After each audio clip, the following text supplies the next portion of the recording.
എല്ലാവർക്കും നമസ്കാരം. പുതിയൊരു വീഡിയോയിലേക്ക് സ്വാഗതം. ഞാൻ അംബികാനന്ദൻ, തൃശ്ശൂർ.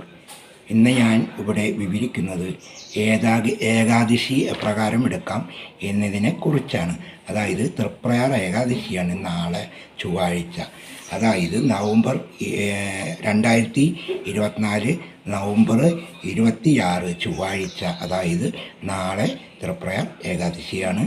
അപ്പോൾ ഏകാദശി എടുക്കാൻ ആഗ്രഹിക്കുന്നവർക്കും ഇനി എങ്ങനെ എടുക്കണം എന്നറിയാത്തവർക്കും ഏകാദശി എടുത്തുകൊണ്ടിരിക്കുന്നവർക്ക് എന്തെങ്കിലും മാറ്റം വരുത്തണമെങ്കിലും വേണ്ടിയിട്ടാണ് ഞാൻ ഇന്നിപ്പോൾ ഈ വീഡിയോ ചെയ്യുന്നത്. മുന്നേ ചെയ്യേണ്ടതായിരുന്നു, അതെനിക്ക് സമയം കിട്ടാത്തതിൽ ഇപ്പോൾ ഞാൻ തലേദിവസമായ ഇന്ന് വിവരിക്കുകയാണ്. അപ്പോൾ ഏകാദശി എടുക്കുമ്പോൾ പാലിക്കേണ്ട കാര്യങ്ങൾ: ബ്രഹ്മചാര്യം പാലിക്കണം. അതേപോലെ മത്സ്യമാംസാദികളോ ലഹരികളോ നമ്മൾ ഉപയോഗിക്കരുത്. എണ്ണ തേച്ച് കുളിക്കരുത്. പകൽ ഉറങ്ങരുത്. 2 നേരം കുളിക്കുക.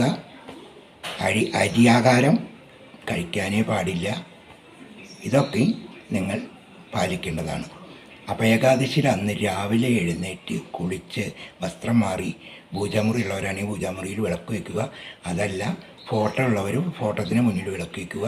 അതുമല്ല അത് ഒന്നുമില്ല വീട്ടിലാണ് വിളക്ക് വയ്ക്കാറെന്ന് വെച്ചാൽ വീടിൻ്റെ പൂമുഖത്ത് ഒരു നിലവിളക്ക് കൊളുത്തി വയ്ക്കുക. എന്നിട്ട് ഭഗവാനെ സ്മരിക്കുക. അതുപോലെ നമ്മളോട് തുളസി ഉണ്ടെങ്കിൽ 1 കപ്പ് വെള്ളം തുളസിക്ക് ഒഴിച്ചു കൊടുക്കുന്നത് നല്ലതാണ്. പിന്നെ ഏകാദശിയുടെ തലേ ദിവസം തുളസി നമുക്ക് 2 ദിവസത്തേക്കുള്ള തുളസി കുറച്ച് നുള്ളി മാറ്റി വയ്ക്കുക. ഏകാദശി ദിവസവും ദ്വാദശി ദിവസവും നമ്മൾ തുളസി നുള്ളിയെടുക്കാൻ പാടുള്ളതല്ല. അപ്പോൾ ഏകാദശി അന്ന് രാവിലെ എഴുന്നേറ്റ് കുളിച്ച് വിളക്ക് വെച്ച് നമ്മൾ 1 ഗ്ലാസ് വെള്ളമെടുത്ത് അതിൽ അല്പം തുളസിയില ഇട്ട് അത് ഭഗവാനെ വിചാരിച്ച് കഴിക്കുക.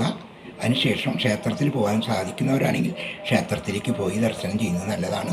ക്ഷേത്രത്തിൽ പോകുമ്പോൾ ശ്രദ്ധിക്കുക, അവിടെ നിന്ന് തീർത്ഥം സേവിക്കരുത്. കാരണം അതിൽ അരി, നെല്ല് എന്നിവ ചേർത്തിട്ടുണ്ടായിരിക്കും. അതിനുശേഷം നമ്മൾ നമ്മുടേതായ ജോലി കാര്യങ്ങളിലൊക്കെ ഏർപ്പെടുക. അത് കഴിഞ്ഞാൽ പിന്നെ ഉച്ചയ്ക്ക് നമ്മൾ ഗോതമ്പിൻ്റെ കഞ്ഞിയോ പുഴുക്കോ നവധാന്യങ്ങളൊക്കെ ഇട്ടുണ്ടാക്കുന്ന പുഴുക്കോ എന്തെങ്കിലും നമുക്ക് കഴിക്കാവുന്നതാണ്. അല്ലെങ്കിൽ വേറെ എന്തെങ്കിലും നിങ്ങൾക്ക് ഇഷ്ടമുള്ളത് കഴിക്കാവുന്നതാണ്.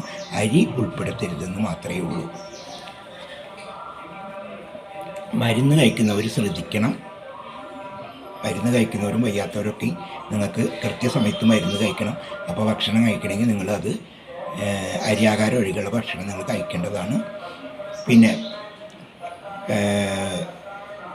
വൈകിട്ടും അതുപോലെ തന്നെ നമ്മൾ കുളിച്ച് ശുദ്ധമായി വസ്ത്രം മാറി നമ്മൾ വിളക്കൊക്കെ വെച്ച് പ്രാർത്ഥിച്ച് ക്ഷേത്രത്തിൽ പോകാൻ പറ്റുന്നവരാണെങ്കിൽ ക്ഷേത്രത്തിൽ പോയി വന്ന് നമ്മൾ വൈകിട്ട് ഇതുപോലെ വല്ല റവ കൊണ്ടുള്ള ഉപ്പുമാവോ ഗോതമ്പ് കൊണ്ടുള്ള ചപ്പാത്തിയോ അല്ലെങ്കിൽ പഴമോ പാലോ ചായക്ക് പകരം ജീരകമിട്ട് തിളപ്പിച്ച വെള്ളം നമുക്ക് കഴിക്കാവുന്നതാണ്.